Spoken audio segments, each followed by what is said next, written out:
بسم اللہ الرحمن الرحیم الحمد للہ رب العالمین والصلاة والسلام علی رسولہ الکریم وعلی آلہ واصحابہ اجمعین۔ باب ما جاء ان الاعمال بالنیت والحسبۃ ولکل امرئ ما نویٰ۔ باب اس بارے میں ہے کہ جو احادیث آئی ہیں اس بارے میں کہ اعمال کا مدار نیت پر ہے اور طلب ثواب پر ہے، اور ہر بندے کے لیے وہ ہے جو اس نے نیت کی۔ تو یہ رسول اکرم صلی اللہ علیہ وسلم کا جو فرمان ہے الاعمال، تو اس بنیاد پر امام بخاری رحمہ اللہ تعالی ایمان کو بھی چونکہ ایک عمل سمجھتے ہیں، تو آپ نے فرمایا فداخل فیہ الایمان، اس کے اندر ایمان داخل ہوا، اور وضو، نماز، زکوٰۃ، حج، روزہ اور سارے احکام، اور ساتھ جو ہے وہ احکام مطلقاً کہہ کر آپ نے یہ رستہ رکھا کہ سارے معاملات بھی اس میں داخل ہو جائیں، جس طرح کہ نکاح وغیرہ ہے۔ چونکہ بعض لوگوں کے نزدیک انما الاعمال بالنیات کا تعلق اس میں صرف طاعات مراد ہیں، تو امام بخاری رحمہ اللہ تعالی اسے عام مخصوص البعض نہیں مانتے، بلکہ اس کے اندر معاملات کو بھی داخل مانتے ہیں۔ لیکن کچھ احکام سب کے نزدیک ایسے ہیں کہ جہاں پر نیت کا دخل نہیں ہے۔ عقود جو ہیں، عقود وہ نیت کے محتاج نہیں ہیں۔ اس واسطے امام تفتازانی نے تلوی میں کہا کہ البیع والنکاح وامثالہما لا تحتاج الی النیت اجماعا، بیع، نکاح اور ان کی مثل جو چیزیں ہیں وہ نیت کی محتاج نہیں ہیں۔ مثلا کسی کا کوئی غلام ہے، وہ شرعی غلام جو زر خرید غلام ہوتا ہے، تو اس نے اس کو کہہ دیا انت حر، اور پھر کہے کہ میری اس میں نیت نہیں تھی، تو اب نیت کا دخل یہاں نہیں ہے، وہ غلام جو ہے وہ آزاد ہو جائے گا۔ ایسے ہی کسی نے اپنی بیوی کو کہا انت طالق، صریح لفظ بول دی اور پھر کہے کہ میری تو اس میں نیت نہیں تھی، تو پھر بھی طلاق ہو جائے گی۔ مثلا میاں بیوی جو ہیں وہ ڈرامہ کر رہے ہیں، فلمی ڈرامہ، تو اس میں وہ اس طرح کا پارٹ ادا کر رہے ہیں میاں بیوی ہونے کا، اور حقیقت میں بھی ہیں، اور وہ مرد اس کو کہتا کہ انت طالق، تو وہ طلاق واقع ہو جائے گی، اگرچہ وہ ڈرامہ ہی کر رہا ہے، کیونکہ اس میں جو ہے وہ نیت کا دخل نہیں ہے، صرف صریح الفاظ کافی ہیں۔ اور اس پر اتفاق ہے، یعنی یہ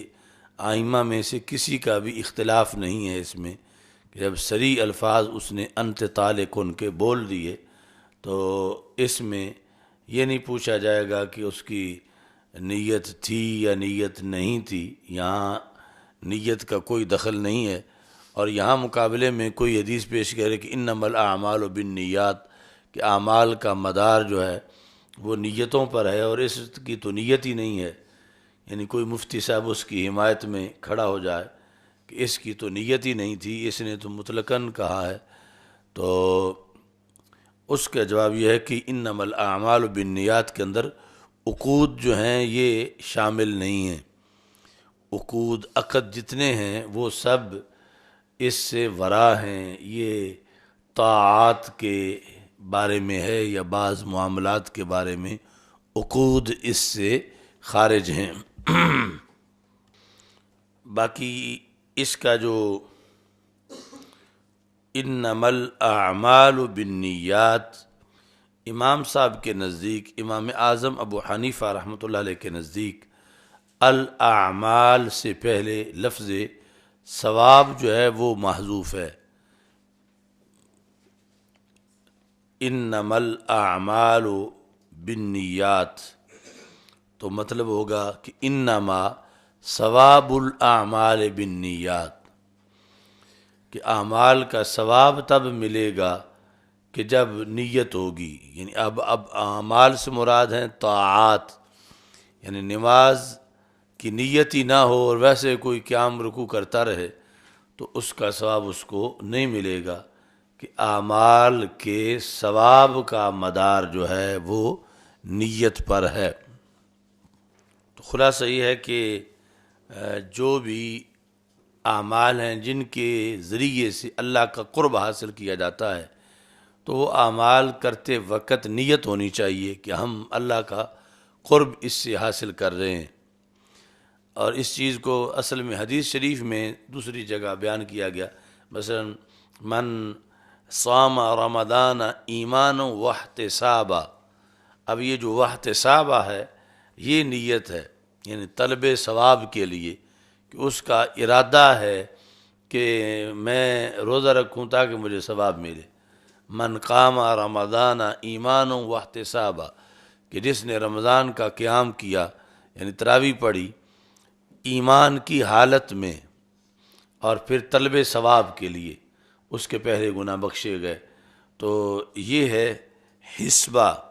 جو اوپر ذکر ہے باب کے اندر۔ اللہ تعالیٰ کا فرمان ہے قل کل یعمل علی شاکلتہ۔ شاکلہ ویسے تو بکھی کو کہتے ہیں،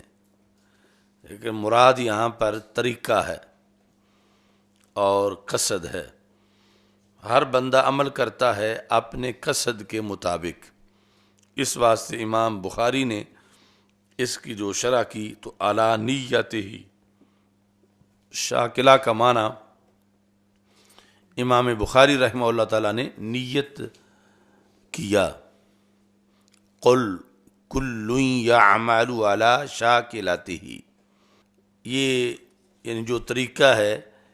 امام بخاری رحمۃ اللہ علیہ کا، کہ بعض تعلیقات ذکر کر کے انہیں دعوے کی دلیل بناتے ہیں۔ تو دعویٰ یہ کیا تھا کہ اعمال نیت کے ساتھ ہیں اور حسبہ کے ساتھ ہیں، تو اس بنیاد پر آگے دلیلیں دے رہے ہیں، لیکن سند ساتھ ذکر نہیں کر رہے۔ جو حدیث ذکر کرتے ہیں آیت تو ویسے آیت ہے، تو نفقۃ الرجل علی اہلہ یحتسبها صدقہ، یعنی نیت کا اتنا دخل ہے کہ اگر بندہ اپنے اہل و عیال کو، بیوی بچے کو خرچہ دے اور خرچہ دیتے وقت وہ نیت ثواب کر لے کہ ان کا نان و نفقہ مجھ پہ لازم ہے اور ان کو دے کر میں شریعت پہ عمل کر رہا ہوں، تو اللہ اس کو صدقے کا ثواب عطا کرے گا۔ نفقۃ الرجل علی اہلہ یحتسبها، یہ جو شروع کے اندر باب کے آغاز میں لفظ حسبہ آیا ہے کہ درا حال کہ وہ اس سے نیت جو ہے وہ ثواب کی کر رہا ہے، تو پھر یہ بھی صدقہ ہے۔ اور نبی اکرم صلی اللہ علیہ وسلم نے فرمایا لیکن جہاد و نیت، تو اب یہ تعلیقاً ذکر کر رہے ہیں امام بخاری رحمۃ اللہ علیہ، لیکن جہاد و نیت، یہ اس طویل حدیث کا حصہ ہے کہ جس میں رسول اکرم صلی اللہ علیہ وسلم نے یہ ارشاد فرمایا کہ لا ہجرت بعد الفتح، فتح مکہ کے بعد ہجرت نہیں ہے، لیکن جہاد ہے اور نیت ہے، نیت ہجرت ہے، یعنی وہاں مکہ مکرمہ سے اس کا مطلب نہیں کہ دنیا میں اور کسی جگہ سے ہجرت ہمیشہ ختم ہو گئی ہے تو وہاں ہجرت جائز نہیں رہی، چونکہ مکہ فتح ہو گیا ہے، تو اب وہ پہلے کی طرح حکم نہیں ہے کہ ہجرت کر کے مدینہ منورہ چلے جاؤ، تو وہاں کی جو ہے وہ نفی کا تذکرہ ہے۔ اچھا جی، حضرت عمر رضی اللہ تعالیٰ عنہ سے مروی ہے کہ رسول اکرم صلی اللہ علیہ وسلم نے ارشاد فرمایا کہ اعمال کا مدار نیت پر ہے، اور ہر بندے کے لیے وہ ہے جو اس نے نیت کی۔ یہ جو حدیث کا کچھ حصہ پہلے بھی آیا تھا مختصر پہلے نمبر پہ، فمن کانت ہجرتہ الی اللہ ورسولہ فہجرتہ الی اللہ ورسولہ، جس کی ہجرت اللہ اور اللہ کے رسول صلی اللہ علیہ وسلم کی طرف ہے تو پھر اس کا تو کیا کہنا، اس کی ہجرت اللہ اور اللہ کے رسول صلی اللہ علیہ وسلم کی طرف ہے۔ امن کانت ہجرتہ لدنیا یصیبھا، لیکن جس کی ہجرت جو ہے وہ دنیا کے لیے ہے کہ اسے پائے، او امراتن، یا عورت کے لیے ہے کہ اس سے شادی کرے، تو پھر اس کی ہجرت اسی کام کے لیے ہے جس کی اس نے نیت کی۔ تو یہ بحث پہلے گزر چکی ہے کہ شرط جزا میں تغیر ہوتا ہے، اور یہاں من کانت ہجرتہ الی اللہ ورسولہ فہجرتہ الی اللہ ورسولہ، تو یہ شرط اور جزا میں اتحاد لازم آ رہا ہے۔ تو اس کا جواب یہ ہے کہ یہ مبالغتاً ہے، مطلب یہ ہے کہ پھر اس کی ہجرت تو کامل درجے کی ہے، یعنی یوں سمجھو کہ من کانت ہجرتہ الی اللہ ورسولہ فہجرتہ کاملۃ، اس کی ہجرت جو ہے وہ کامل درجے کی ہے۔ تو اس لیے یہ شرط اور جزا کا اتحاد نہیں ہے۔ اور دوسری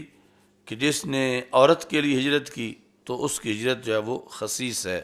حضرت ابو مسعود جو ہیں نبی اکرم صلی اللہ علیہ وسلم سے روایت کرتے ہیں، اذا انفق الرجل علی اہلہ یحتسبها فہو صدقہ، یعنی یہ امام بخاری کے طریقہ کار سے آپ جو تمہید میں بتایا تھا یہ بھی اب سامنے ہے کہ ایک ہی چیز پہلے تعلیقاً ذکر کی ہے اور پھر اسی کی ساتھ سند بھی ذکر کر دی ہے کہ ترجمۃ الباب کے تحت حدیث شروع کرنے سے پہلے وہاں پر مقصود ہے کہ اجمالی طور پر ایک بار دعویٰ ثابت ہو جائے، تو اجمالی طور پر اس کا جو ہے وہ ذکر کیا، آگے پھر تفصیلاً جو ہے یہ ذکر ہے، اور یہاں پر اس کا جو ہے وہ سند ذکر کی۔ اور یعنی ایک بار سند کے بغیر کا ذکر ہونا یہ نہیں کہ دعویٰ کر سکتا کہ اگر سند ہوتی تو پھر یہاں ذکر کرتے، تو سند تھی لیکن ایک طریقہ کار ہے ان کا اجمال اور تفصیل کا کہ جس کی وجہ سے پہلے سند کا ذکر نہیں کیا اور بعد میں سند کا ذکر قریب ہی کر دیا ہے۔ یحتسبھا، یہ رجل سے حال ہے، یعنی امتثالا لامر اللہ، اللہ کے حکم پر عمل کرتے ہوئے، یعنی ایک ہے وہ اپنی خواہش پر عمل کرتے ہوئے کہ بیوی اور بچوں کے ساتھ بیوی کے ساتھ جو اس کا پیار ہے اس کی بنیاد پہ خرچے کو دیتا ہے، ایک یہ خرچہ دیتا ہے اللہ کا حکم سمجھ کے، تو جس وقت اللہ تعالیٰ کا اور رسول پاک صلی اللہ علیہ وسلم کا حکم سمجھ کے وہ دیتا ہے تو پھر یہ صدقہ بن جائے گا، فہو صدقہ۔ تو اب سوال پیدا ہوتا ہے کہ صدقہ تو اوروں کیوں دیا جاتا ہے، گھر میں صدقہ نہیں دیا جاتا؟ اس کا جواب ہے کہ یصاب بھی کما یصاب بالصدقہ، اس کو ثواب یوں دیا جائے گا جیسے صدقے کا ثواب دیا جاتا ہے، اگرچہ اس کو عرف میں صدقہ نہیں کہتے، عرف میں اس کو نان و نفقہ کہتے ہیں، لیکن یہ نان و نفقہ ہونے کے ساتھ ساتھ اس کو صدقہ ہونے کا شرف بھی حاصل ہو جائے گا اگر اس کی نیت ہوگی کہ میں اللہ کے حکم پر دے رہا ہوں۔ اور پھر جس طرح وہ جو صدقہ ہے، الصدقہ تو تطفئ غضب الرب، صدقہ اللہ کی غصے کو بجھا دیتا ہے اور صدقے پہ ثواب ملتا ہے، تو وہی شان اس نان و نفقے کو بھی مل جائے گی۔ جو نیت نہ ہوتی طلب ثواب کی اور اللہ کے حکم پر عمل کرنے کی، تو صرف ایک چیز تھی، اب اس کو ایک تقرب اور طاعت ہونے کا شرف بھی حاصل ہو چکا ہے کہ یہ ایک نیکی کا کام ہے، جس طرح صدقے پہ ثواب ملتا ہے اس پر بھی ثواب ملتا ہے۔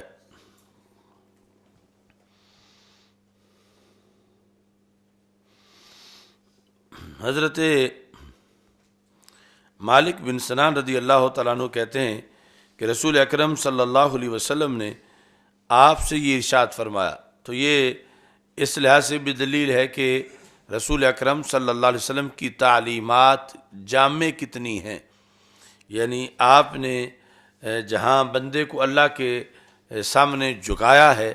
کہ سجدہ کرے، وہاں آپ کے نظام کے اندر انسان کا کتنا فائدہ ہے اور کس قدر انسانی حقوق، ہیومن رائٹس موجود ہیں، کہ آپ ارشاد فرماتے ہیں کہ اِنَّكَ لَن تُنْفِقَ نَفَقَةً تَبْتَغِي بِهَا وَجْهَ اللَّهِ إِلَّا أُجِرْتَ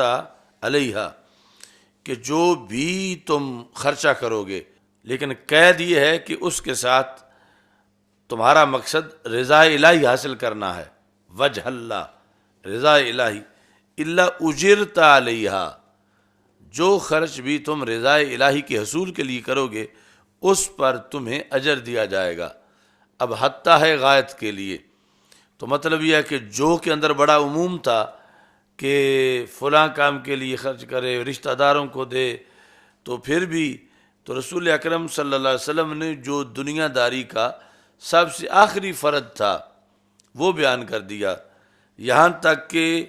حتیٰ ما تجعل فی فم امرأتک کا، یعنی بیوی اور شادی یہ دنیا داری ہے، آخری حد کی دنیا داری ہے، اور پھر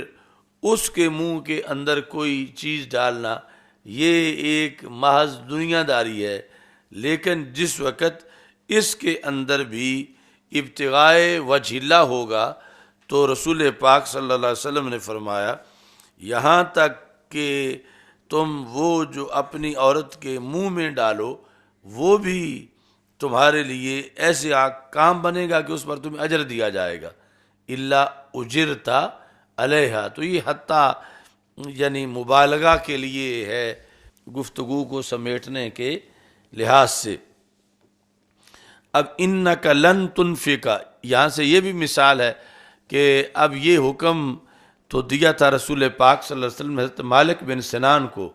تو اس کا یہ مطلب نہیں کہ حضرت مالک بن سنان جو لقمہ ڈالتے اس پر تو اجر تھا، اور آج کا مسلمان جو ہے اس کو اجر نہیں ملے گا، یا اس کا حکم یہ نہیں ہے، بلکہ جیسے ان کا حکم تھا ایسی قیامت تک کہ ہر مسلمان کا بھی حکم ہے۔ تو اس طرح یعنی یہ وہاں کے قرائن سے پتہ چلے گا کہ جب رسول پاک صلی اللہ علیہ وسلم اگرچہ واحد مخاطب کی ضمیر استعمال کر رہے ہیں لیکن یہ حکم خاص نہیں ہے، حکم پوری امت کا ہے۔ تو اس طرح یعنی بعض احکام صحابہ اگرچہ ان کے مخاطب ہوتے ہیں لیکن صحابہ ان کے ساتھ خاص نہیں ہوتے کہ صرف وہ حکم صحابہ کا ہی ہو اور بعد میں اس پر عمل کرنا ناجائز ہو، تو ایسا ہرگز نہیں ہے۔ اور یہ بھی ضروری نہیں کہ صحابہ جو ہیں وہ مورد ہوں خاص طور پر اور ان کو اس کمی کے ساتھ نامزد کیا جائے۔ اب یہاں یہ نہیں ہو سکتا ضروری کہ حضرت مالک کوئی پہلے یہ کام نہیں کرتے تھے اور انہیں پھر یہ حکم دیا کیا تو پھر انہوں نے کرنا شروع کیا، بلکہ وہ صحابہ ایک پل ہیں، ان کے ذریعے خطاب ہم تک پہنچتا ہے، تو اصل وہ ذریعہ ہیں باقی امت تک خطاب کے پہنچانے کا۔ تو یہ آج یعنی یہ جو رفض ہے وہ ایسی چیزیں نکالتا ہے کہ یہ ان کو خطاب تھا تو پہلے کمی تھی تو پھر خطاب تھا، یعنی کمی ہونا وہاں ضروری نہیں ہے، ان کا سامنے ہونا بعد والی امت کے لیے ایک ذریعہ ہے کہ حکم بعد والوں تک پہنچے، اگرچہ سامنے وہ ہیں، اور ضروری نہیں کہ ان میں وہ کمی ہے تو پھر ہی انہیں یہ کہا جا رہا ہے، بلکہ ان کے ذریعے وہ حکم بعد والی امت تک پہنچایا جا رہا ہے۔ اب یہ حقوق العباد میں سے ہے، اور پھر بالخصوص حقوق نسواں میں سے ہے، جو یورپ میں شور ہے کہ اسلام عورتوں کے حقوق مار رہا ہے معاذ اللہ، اور اسلام جو ہے وہ عورتوں کو کچھ نہیں دے رہا۔ یعنی یہاں تک اس حدیث میں تو جو آخری ایک دنیا داری تھی، حد درجے کی دنیا داری تھی، اسلام نے عورت کے حق کی وجہ سے اسے بھی دین بنا دیا ہے، کہ یہاں تک کہ وہ اپنی ہی بیوی کے منہ کے اندر لقمہ ڈال رہا ہے، اگرچہ اس لقمہ ڈالنے کے پیچھے ان کا کوئی باہمی پیار ہے، لیکن وہ ڈال شریعت کی وجہ سے رہا ہے کہ شریعت نے لازم کیا ہے کہ وہ خرچہ دے، تو اس کو بھی ایک بہت بڑی نیکی قرار دے دیا گیا۔ تو اس لیے یعنی اسلام عورتوں کے حقوق کو کم نہیں کرتا بلکہ بہت اجاگر کرتا ہے، اور بہت زیادہ اس پر اسلام کے اندر توجہ دی گئی ہے۔ گفتگو کا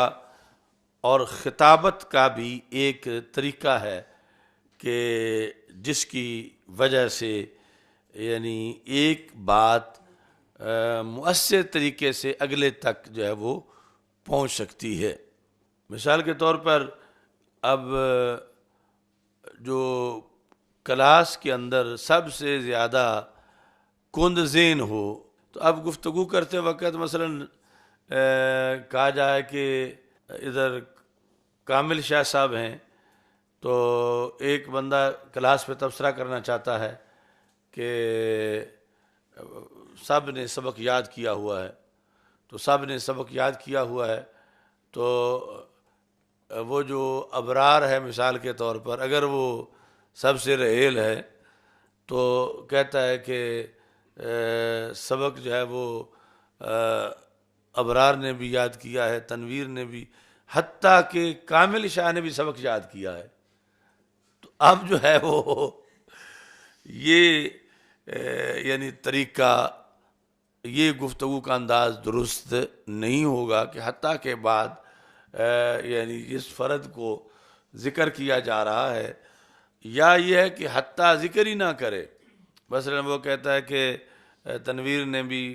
ذکر سبق یاد کیا ہے، کامل شاہ نے بھی، ابرار نے بھی، تو یہ تاثیر اور مؤثر انداز نہیں ہے۔ اور اگر کہ وہ اس طرح کہے کہ کامل شاہ نے بھی ذکر سبق یاد کیا ہے، اور 10ویں نمبر پہ مثال کے طور پر ابرار آتا ہے، تو فلاں نے بھی کیا، تنویر نے بھی، حتیٰ کہ ابرار نے بھی سبق یاد کیا ہے، اب اس جملے کے اندر وزن زیادہ ہوگا، اور آگے جو حالات جانتا ہے سب کے، اس کے لحاظ سے پھر یہ ہوگا کہ اگر ابرار تک یہ سبق یاد کرنے والی آگ پہنچ گئی ہے تو پھر تو سارے ہی پک گئے ہیں۔ تو یہ یعنی حتیٰ کے ذریعے جو ہے وہ ایک کلام کے اندر جو ہے وہ پریشر بنتا ہے۔ مثلا فلاں جو ہے وہ بڑا نیک ہے، وہ بڑا پارسا ہے، عبادت گزار ہے، 5 وقت کی نمازیں پڑھتا ہے، روز، حتیٰ کہ وہ تہجد گزار ہے، تو اب جو ہے وہ یہ کلام کے اندر ایک جو ہے وہ وزن بن جائے گا۔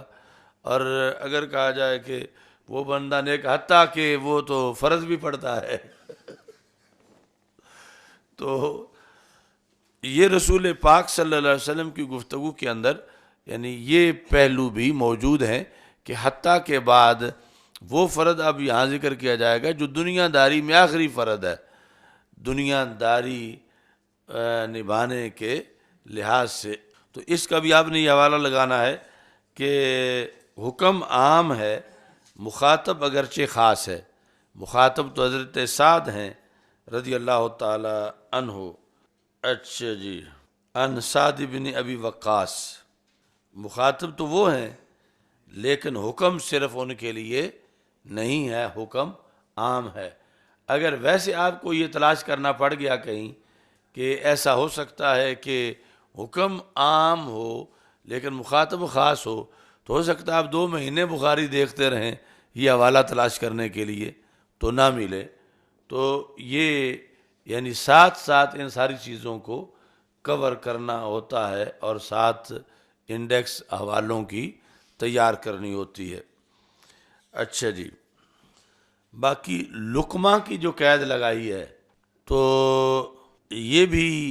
یعنی مبالغہ ہے گفتگو کے اندر. یعنی ایک تو ہے نا مبالغہ ہوتا ہے کہ اس نے جی بات چیچی کا کہاں بنا دیا، وہ مبالغہ. یہ وہ مبالغہ نہیں جو حدیث میں ہم گفتگو کر رہے ہیں. یہ جو کلام فصیح بلیغ ہوتی ہے وہ مبالغہ ہے کلام کے اندر، کہ جو خرچ کیا جاتا ہے بیوی پر وہ ہو سکتا ہے اس نے ₹1,00,000 کا اس کو سوٹ لے کر دیا ہے یا اس نے 50,000 کی اس کو جوتی لے کر دی ہے. تو اب یہ بڑے بڑے خرچے ہیں اور لقمہ جو ہے وہ چھوٹا سا خرچہ ہے. تو شریعت جب چھوٹے سے خرچے پر اتنا اجر دے رہی ہے تو بڑے پر کتنا اجر دے گی. تو اس بنیاد پر یعنی حتی لقمہ یہ بھی ساتھ جو ہے وہ یعنی قلت کی بنیاد پر کہ اخراجات میں جو چھوٹا سا خرچہ ہے اس پر یعنی پہلا تو تھا یعنی بیوی پر جو خرچ کیا جائے اس کے لحاظ سے حتی. اب یہ ہے کہ جو خرچ کیا جا رہا ہے اس میں جو تھوڑا سا خرچ کیا جا رہا ہے اس کے لحاظ سے بھی حتی کا جو استعمال کیا گیا تاکہ یعنی پتہ چلے کہ جب ایک لقمے پر اجر ہے تو زیادہ جب خرچ کرے گا اور اس میں مقصد رضا الہی ہوگا تو اللہ تعالیٰ اس پر کتنا اجر و ثواب عطا فرمائے گا. اب یہ ہے کہ اگر کسی کی بیوی سیدہ ہے تو پھر کوئی کہے کہ سیدوں پر تو صدقہ حرام ہے تو پھر کامل شاہ اگر دے تو پھر جو ہے وہ یعنی صدقے کا ثواب نہ ملے اور احمد رضا دے تو اس کو صدقے کا ثواب مل جائے.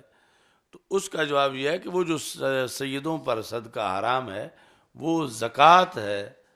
اس کی بات ہے. باقی یہ اب کوئی سید طلب ثواب کے لیے اپنی گھر والی کو دیتا ہے تو یہ اس حکم میں شامل ہے کہ یہاں پر بھی اس کو ثواب ملے گا جیسے باقی امت کو ایسے عمل پر ثواب ملنے والا ہے. یہ باقاعدہ سوال کیا ہے الکوثر الجاری کے اندر 136 صفحے پر انہوں نے. اچھا جی، کہ ان المحرم علی الہاشمیات انما هو الزکوۃ لا سائر الصدقات سر بہ الفقہاء، کہ فقہا نے یہ وضاحت کی ہے کہ ہاشمی جو ہیں ان پر جو حرام ہے وہ زکوٰۃ حرام ہے. باقی جس پر بھی لفظ صدقہ بولا جائے وہ حرام نہیں ہے. یعنی جہاں جو خاوند اپنی بیوی کو دے رہا ہے اور اس کو صدقہ کہا جا رہا ہے اور اگر وہ ہاشمیہ ہے تو پھر بھی صدقہ ہی اس کو کہا جائے گا اور ثواب بھی اس کو ملے گا. باقی یہ فتنہ حویلیاں ہے کہ اس نے زکوٰۃ کو بھی سادات کے لیے حلال قرار دیا اور اس پر خصوصی طور پر اس نے کوئی 14-15 صفحے کی ضخیم کتاب بھی لکھی ہے کہ سادات کے لیے زکوٰۃ صرف حلال ہی نہیں بلکہ اچھا ہے کہ عام فقراء کے مقابلے میں سادات کو زکوٰۃ دی جائے. یہ محمود حویلیاں جو ہے. اچھا جی،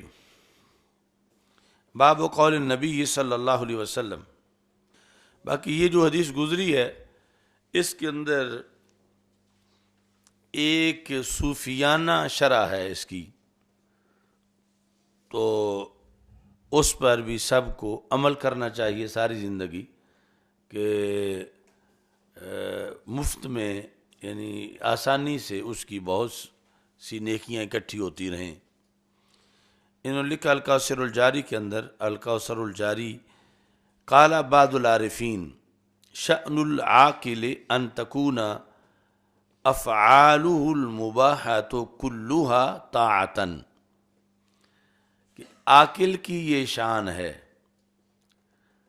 کہ اس کے جتنے بھی مباح کام ہیں سارے نیکی بن جائیں. ویسے تو نیکی وہ بنتے ہیں نا اعمال صالحہ کہ شریعت کے اندر جن کا حکم ہے، اور مباح ہے ایک محض، یعنی وہ باعث ثواب نہیں ہوتا، لیکن مطلب جائز ہے مگر باعث ثواب نہیں ہے. لیکن عاقل وہ بندہ ہے کہ جو اپنی زندگی کے سارے وہ افعال جو کہ درجہ سنت میں نہیں، محض مباح ہیں، عاقل وہ ہے جو ان مباح افعال کو بھی طاعت بنا لے، نیکی کا کام بنا لے ان مباح افعال کو بھی. تو یہ کیسے ہوتا ہے؟ وَذَلِكَ بِأَن يَنْوِيَ بِالْأَكْلِ، یعنی اب کھانا پینا یہ مباحات میں سے ہے. یعنی اس پر یہ جو مبشر ہے مثلا کھانا کھا کے آیا ہے تو اس کو کوئی کہتا ہے استاد جھڑکی لیٹ آ رہے ہو، کیا کرتے رہے ہو، تو یہ آگے سے کہتا ہے کہ میں تو بہت بڑے دینی فریضہ کا سر انجام دے رہا تھا کہ پوری 2 روٹیاں کھا کے آیا ہوں میں، اور کھانے میں اتنا مجھے ٹائم لگا ہے، تو میں تو بڑا تھکا ہوا ہوں کہ روٹی کھاتا رہا ہوں. تو اب یہ صورتحال جو ہے، اس مباح کام کو بھی نیکی بنایا جا سکتا ہے. وہ یہ کہ اگر یہ کھانا کھاتے وقت اس نے نیت کی کہ کھانا کھاؤں گا تو پھر پڑھ سکوں گا، کھانا کھاؤں گا تو قیام کر سکوں گا، رکوع کر سکوں گا، سجدہ کر سکوں گا، یعنی وہ جو نفس کی اشتہا ہے اس کو سے ہٹ کر یہ کھانا کھاتا ہے. یہ نہیں ہے کہ دل مانگے اور تو اس کے بعد یہ خالی جگہ پر کر دے. تو یہ جب بھی کھاتا ہے اس لیے کھاتا ہے کہ میں کھاؤں گا تو پھر میں نیکی کر سکوں گا، یعنی اپنی خواہش پہ نہیں کھاتا بلکہ ایک اور نیت پہ کھاتا ہے. تو جب وہ نیت اس کے سامنے ہوگی تو پھر یہ کھانا بھی ایک طاعت بن جائے گا. یعنی پہلے تو محض مباح تھا، تو اب مباح سے اوپر درجہ نکل کے طاعت بن جائے گا. ایسے ہی نیند جو ہے مباح ہے کہ ضرورت پر سویا جائے، لیکن اگر نیند پر کوئی یہ نیت کرے کہ میں سو لوں تاکہ دینی کام کرنے کے لیے میری بیٹری چارج ہو جائے اور میں اچھے طریقے سے دینی کام کروں، بشرطے کہ فرض کے ناغے کے لیے نہ سو رہا ہو، یعنی وہ سونا کہ جس کی وجہ سے کسی حرام کا ارتکاب نہیں ہو رہا، سونا مباح ہے. اس مباح سونے کے اندر اس نے یہ نیت کی ہے کہ میں اس لیے سو رہا ہوں تاکہ میں پھر صحیح طریقے سے مطالعہ کر سکوں، صحیح طریقے سے میں دین کا کام کر سکوں. تو اب یہ مباح سے نکل کے یہ کام طاعت بن جائے گا کہ وہ ایک نیکی کے کام میں مصروف تھا. تو یہ لکھا ہے یہاں پر الکوثر الجاری میں کہ یہ بعض عارفین کا قول ہے کہ عقل مند وہ ہے کہ زندگی کے سارے مباح افعال کو بھی طاعت بنا لیتا ہے. مباح رہے گا تو اس درجے میں اس پر کوئی ثواب نہیں ملے گا، لیکن مباح اگر طاعت بن جائے گا تو پھر اس مباح پر بھی ثواب ملے گا. تو ایک ہے کہ زندگی میں اس نے مثال کے طور پر 60,000 مباح افعال کیے ہیں، چونکہ روزانہ ہی 3 ٹائم کھاتا رہا ہے، روزانہ سوتا رہا ہے، تو گنے تو بہت بڑی تعداد قیامت کے دن بن جائے گی. اور دوسرا یہ ہے کہ وہی 60,000 افعال وہ طاعت بھی ساتھ ہیں، صرف مباح ہی نہیں رہے بلکہ حسن نیت کی بنیاد پر وہ طاعت بن گئے. تو یہ کتنا عقل مند ہے کہ جس نے بیک وقت ڈبل سفر کیا ہے کہ ادھر مباح والا کوٹا بھی رہا اور ساتھ جو ہے وہ طاعت والا مرتبہ بھی اس کو حاصل ہو گیا۔ اس لیے بزرگوں کے اقوال میں، جو پرانے صوفیاء ہیں ان میں اس بعض میں لکھا کہ بہترین عمل کون سا ہے، تو انہوں نے کہا بہترین عمل روٹی کھانا ہے۔ تو عام بندہ تو پھر اس پہ سمجھ شاید یہ لطیفہ ہے کہ بہترین عمل روٹی کھانا ہے، تو انہوں نے کہا کہ یعنی روٹی کھانا اس نیت کے ساتھ کہ روٹی کی وجہ سے، کھانا کھانے کی وجہ سے میرے جسم میں قوت آئے گی تو میں جہاد کروں گا، قوت آئے گی تو میں قیام کروں گا، قوت آئے گی تو میں کوئی بھی نیکی کا کام کروں گا۔ تو اس حصول قوت کے لیے روٹی کھانا یہ بھی بہترین اعمال میں سے ایک عمل ہے۔ تو اس واسطے یہ جو انہوں نے فائدہ کے عنوان سے الکوثر الجاری میں ذکر کیا اور عاقل کی یہ شان بیان کی، عقل مندی یہ ہے، تو یہ سب کو اس عقل مندی کا مظاہرہ کرنا چاہیے اور اپنی زندگی میں، چونکہ ویسے تو ایک بندے کے پاس ایک ہی زندگی ہے، ایک بندے کی ایک زندگی ہے، تو شریعت میں کچھ طریقے ہیں کہ وہ ایک زندگی کو چاہے تو 1000 زندگیوں میں بدل دے، ایک ہی زندگی کو کئی زندگیوں میں بدل دے۔ تو یہ وہ ان طریقوں میں سے ایک طریقہ یہاں بھی ذکر ہے۔ ویسے تو مطلب یہ ہے کہ اس نے جتنے لوگوں کو پڑھایا، مثال کے طور پر اس نے 1000 بندے کو نمازی بنایا ہے، تو اب اس کو روزانہ اپنی ایک ظہر پڑھنے پر صرف ایک ظہر کا ثواب نہیں ملے گا، ساتھ 1000 ظہر کا بھی ثواب ملے گا کہ جن کو اس نے نمازی بنایا تھا۔ تو یہ شریعت میں طریقہ ہے کہ بندہ ویسے تو دوسری زندگی بھی ایک دوسری بھی ادھار نہیں ملتی، بس ایک ہی زندگی ہے اور اسی میں جو کچھ کرنا ہے کرنا ہے، لیکن یہ طریقہ ہے کہ علم دین کی بنیاد پر کہ جب وہ 1,00,000 بندہ تیار کرتا ہے دین کی خاطر، دینی کاموں کے لیے، تو ان 1,00,000 کا ثواب بھی کاٹا نہیں جائے گا، انہیں پورا ملے گا، لیکن انہیں اس پر تیار کرنے کے لیے جو اصل بندہ ہے وہ اس کے نامہ اعمال میں وہ 1,00,000 جتنا لکھا جائے گا، اور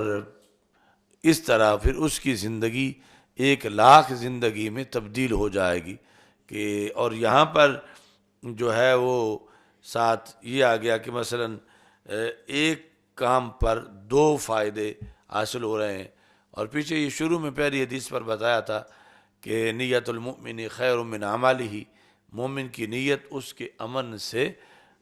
سے افضل ہے۔ تو نیت عمل سے افضل ہونے کے جو مطالب ہیں ان میں سے ایک مطلب یہ ہے کہ عمل کا دائرہ محدود ہے اور نیت کا اس سے کہیں آگے ہے۔ عمل مثلا یہ ہے کہ اس نے 80 سال نماز پڑھ لی، 90 سال پڑھ لی، صدی پڑھ لی، لیکن نیت تو 10 صدیوں کی بھی کر سکتا ہے کہ اگر میں زندہ رہوں تو میں 10 صدیوں تک نماز پڑھوں گا، اور اگر اس کی نیت اس کے خلاف کوئی قرائن نہ ہو تو پھر اس کو 10 صدیوں کا ہی ثواب مل جاتا ہے، لیکن اگر اس کی نیت کے خلاف قرائن ہو کہ جو ٹائم ملا ہوا یہ تو پڑھتا نہیں، نیت 10 صدیوں کی کر رہا، تو پھر ثواب نہیں ملتا۔ تو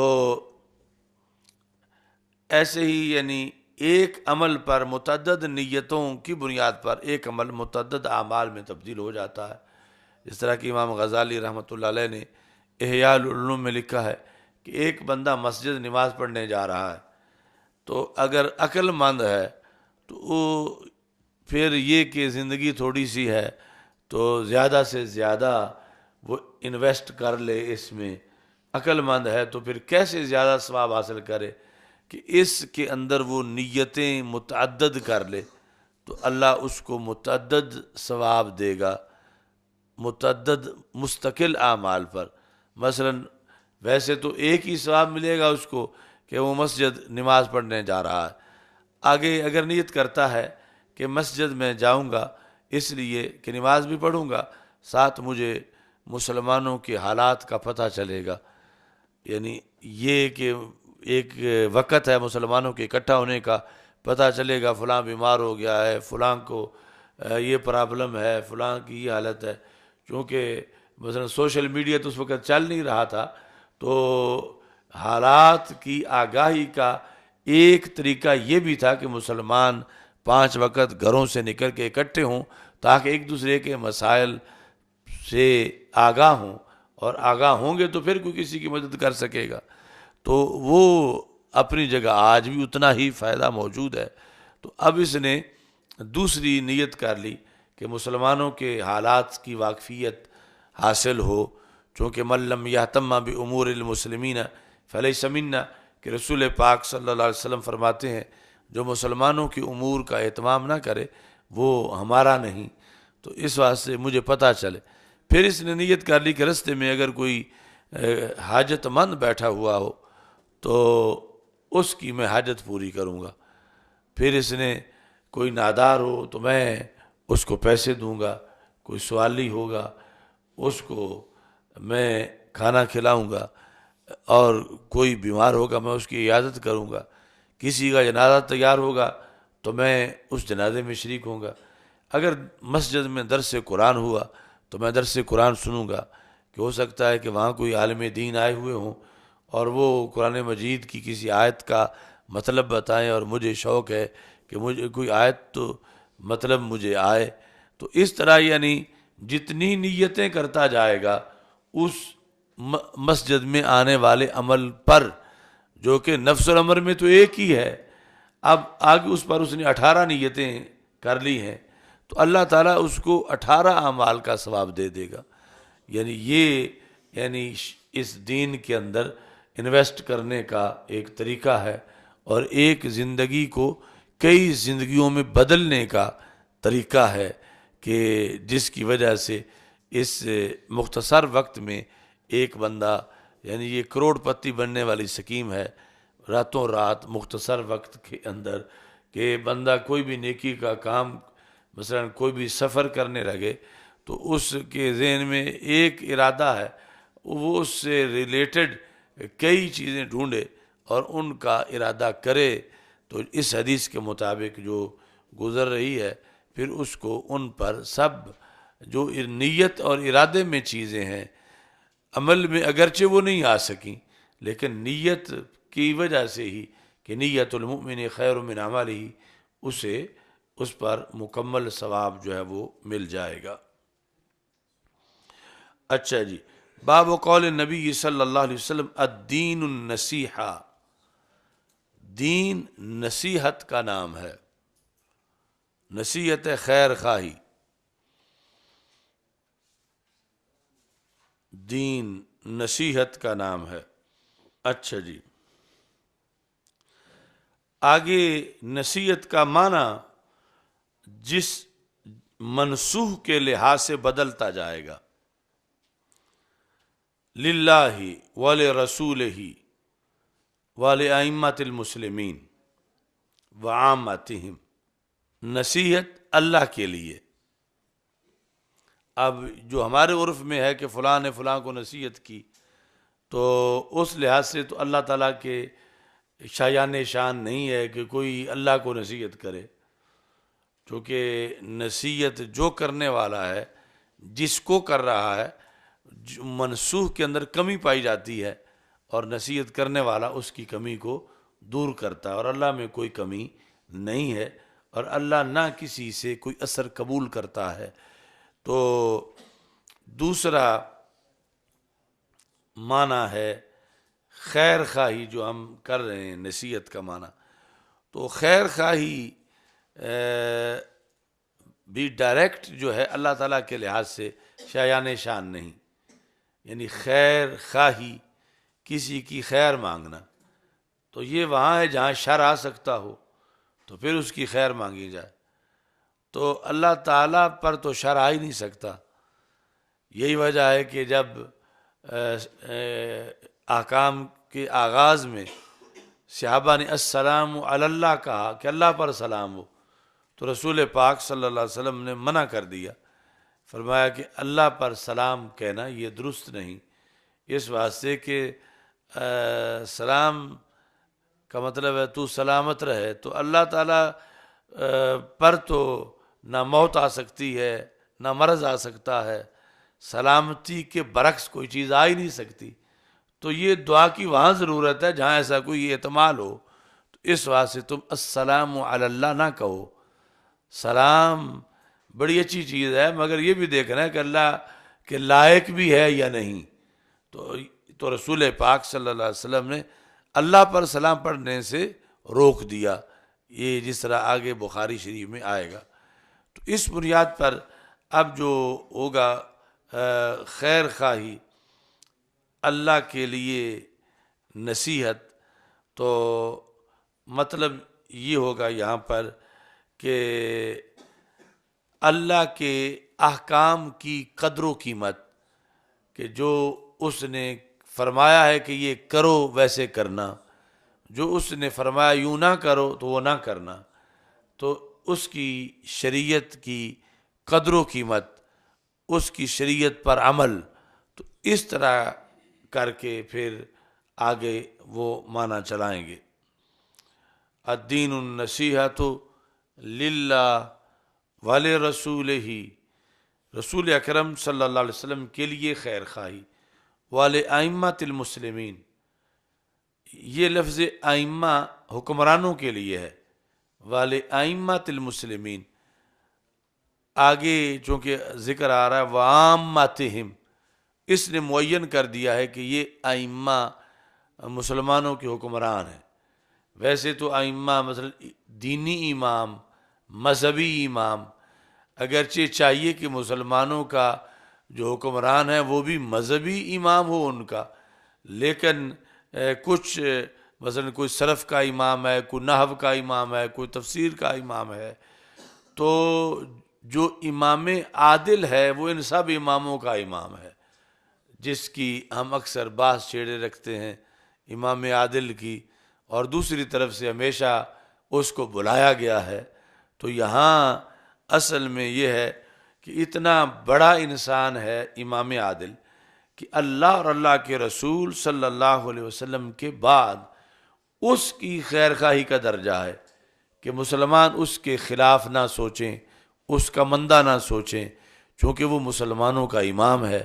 یعنی الامام جنہ، مسلمان اس کے زیر سایہ ہیں، وہ مسلمانوں کی ڈھال ہے، وہ اپنے بدن پہ زخم برداشت کر لیتا ہے مگر مسلمانوں کو تیر نہیں لگنے دیتا، چونکہ وہ مسلمانوں کی قیادت ہے، مسلمانوں کا امام ہے۔ تو یہ ہے ولائمۃ المسلمین کہ مختلف زمانوں کے اندر جو مسلمانوں کے امام ہوں، یعنی مسلمانوں کے امیر المومنین ہوں، ان کی خیر خواہی کرنا،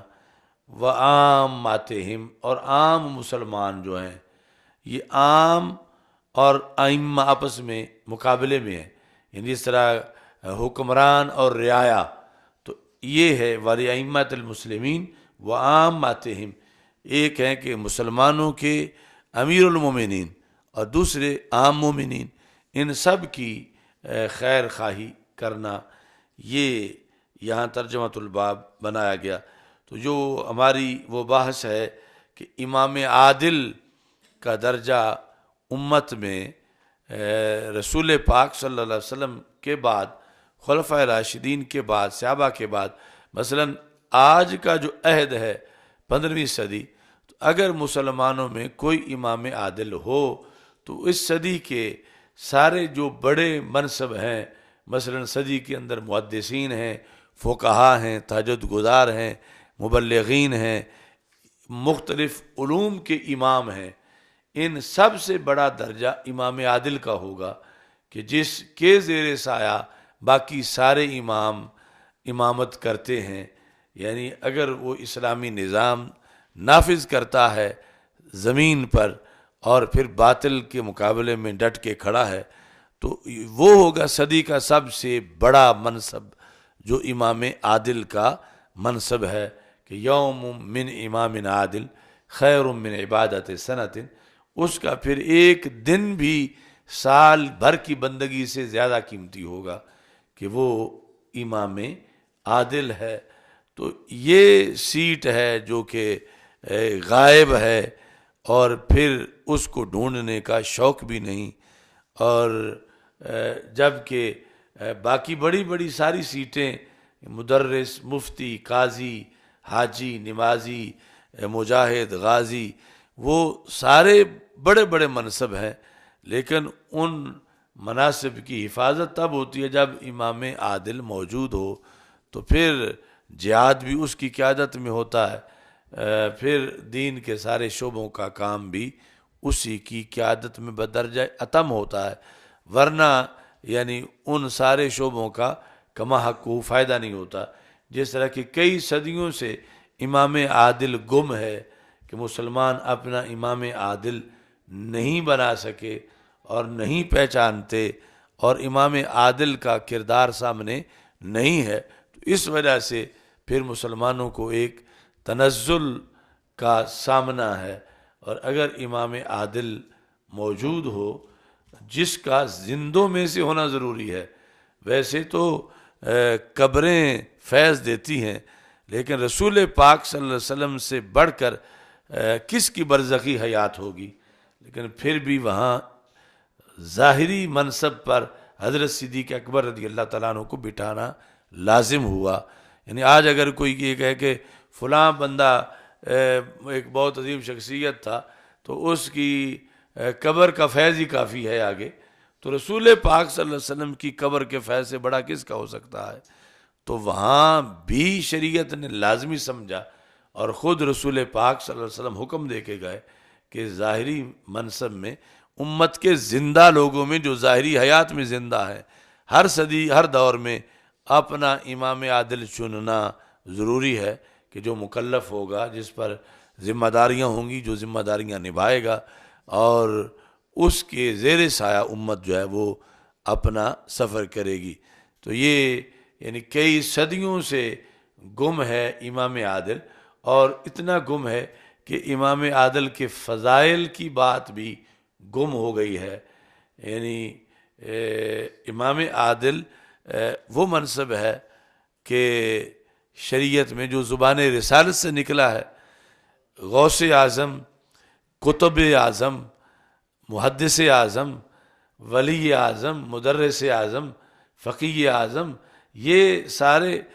امت کی اپنی زبان سے بنائے ہوئے منصب ہیں، اور یقیناً جن جن کو یہ میسر ہوں ان کی شانیں بڑی ہیں، لیکن امام عادل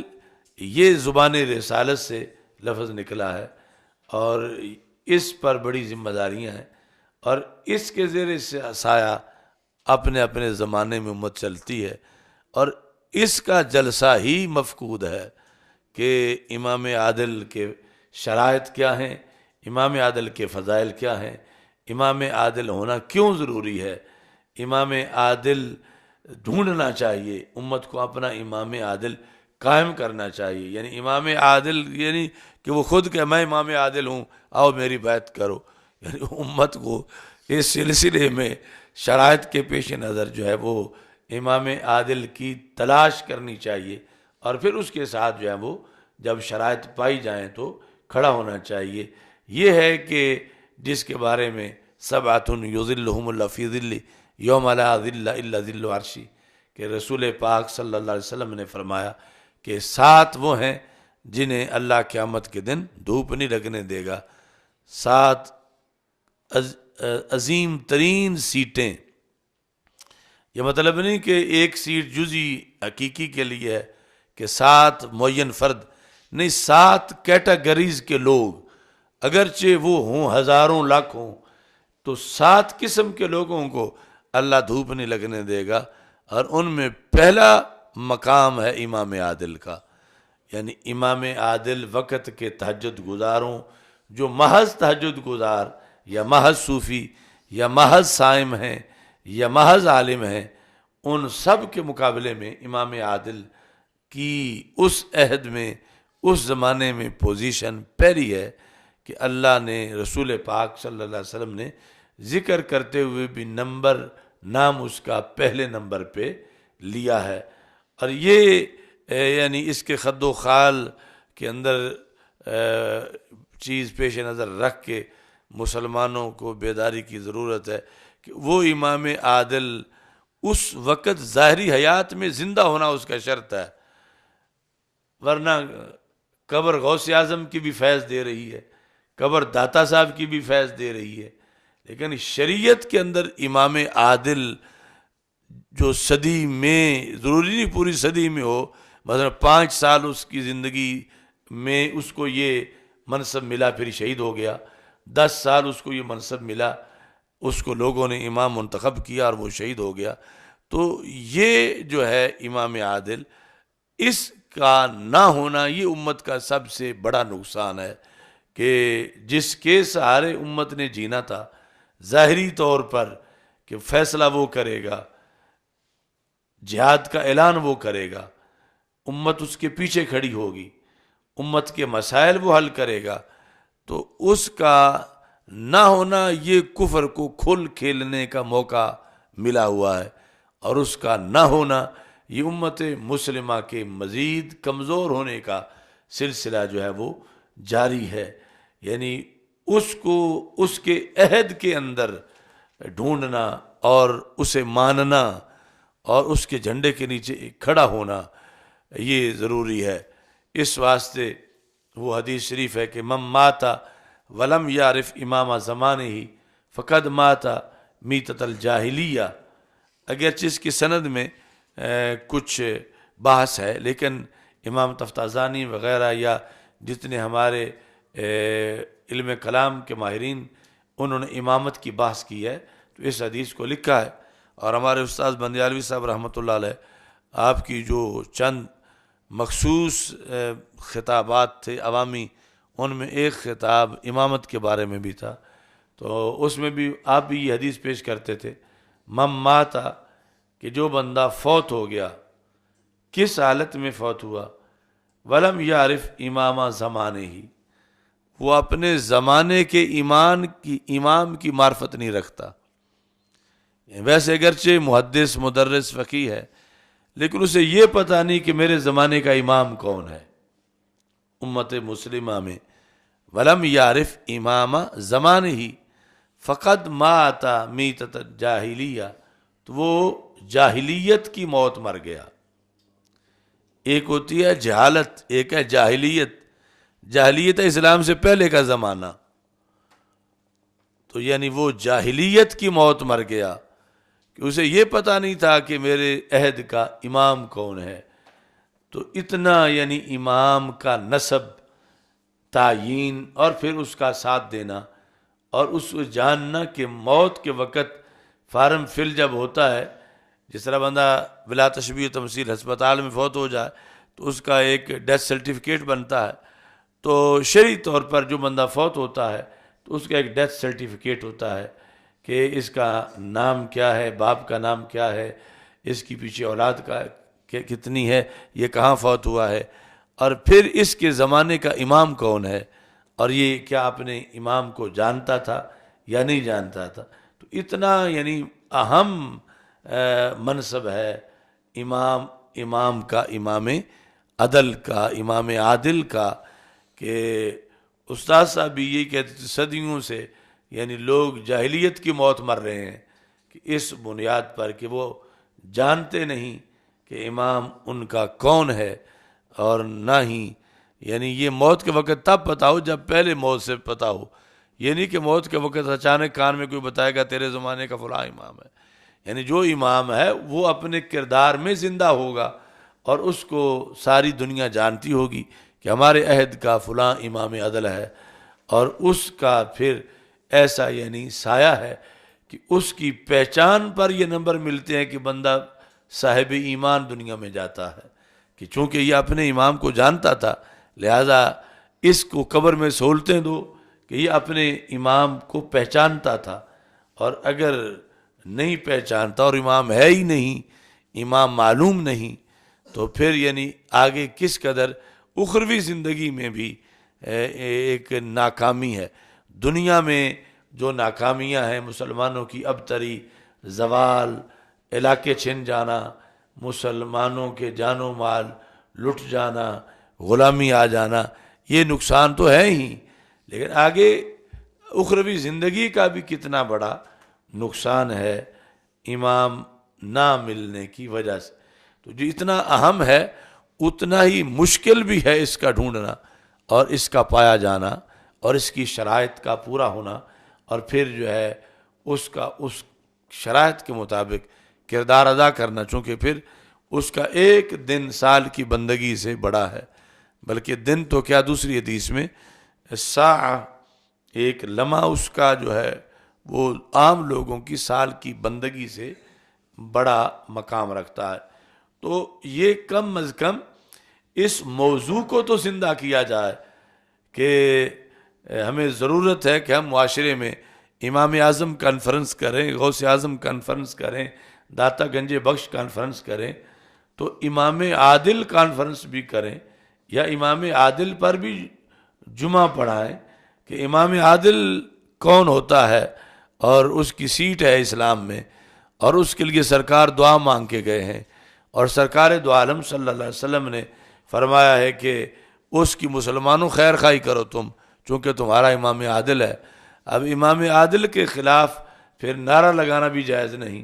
نعرہ لگانا تو کیا، سوچنا بھی ناجائز جائز نہیں، امام عادل کے خلاف